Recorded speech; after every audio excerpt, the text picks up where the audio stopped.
और भक्तों, खबर तो सभी को मिल चुकी थी, लेकिन एक सखी थी कामदा बहन, वो फरीदाबाद में रहती थी। वो महाराज एक ऐसी अनुगामिनी शिष्या या भक्ता या सखी कहिए कि जो उषा के बिना रहना नहीं चाहती थी। संयोगवश उसको फरीदाबाद जाना पड़ गया था, और ज्यों उसको खबर मिली वो भागी है बिल्कुल तेजी से। थोड़ा लेट हो गई।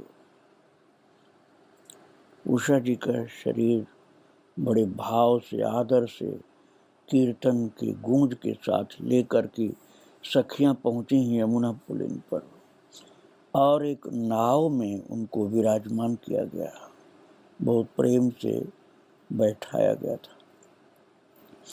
और ज्यों नाव तट से चली है धार में, उसी समय वो कामदा बहन फरीदाबाद वाली भागी हुई पहुंच गई यमुना पुलिन पर, धार के पास में, और चिल्ला के बोली, बा बोबो बोबो, मुझे छोड़ के मत जाना बोबो। वो कामदा बहन महाराज जोर से चिल्लाई, बोबो मुझे भी ले चलो, बोबो मुझे भी ले चलो, मुझे यहाँ मत छोड़ो।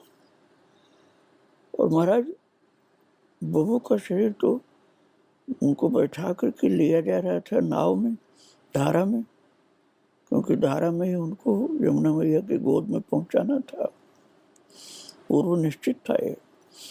और जब कामदा ने देखा कि बोबो को तो यमुना मैया की गोद में ले जा रहे हैं, जब चिल्लाई, बोबो मुझे भी ले चलो, मैं नहीं रहूंगी यहाँ तुम्हारे बिना।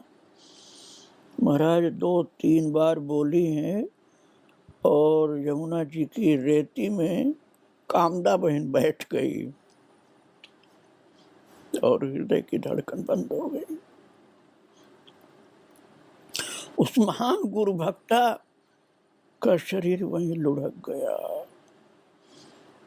यमुना जी की रेती में लुढ़क गया कामदा बहन का शरीर, और निष्प्राण हो गया।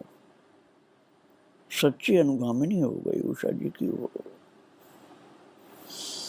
और फिर उनके शरीर को ले करके, उठा करके श्रृंगार वट पर लाया गया। नारंग बहन का जहाँ निवास था रासमंडल में, उस जगह जहाँ की बोबो आखिरी टाइम में रही थी, और उधर बोबो को अर्थात उषा जी के शरीर को यमुना मैया की गोद में बहुत गहराई में पहुंचा दिया गया। इधर कामदा जी का शरीर का अंतिम संस्कार भी यमुना तट पर ही किया गया। जीवात्मा तो बोबो की अनुगामिनी हो चुकी थी, साथ ही साथ चली गई थी।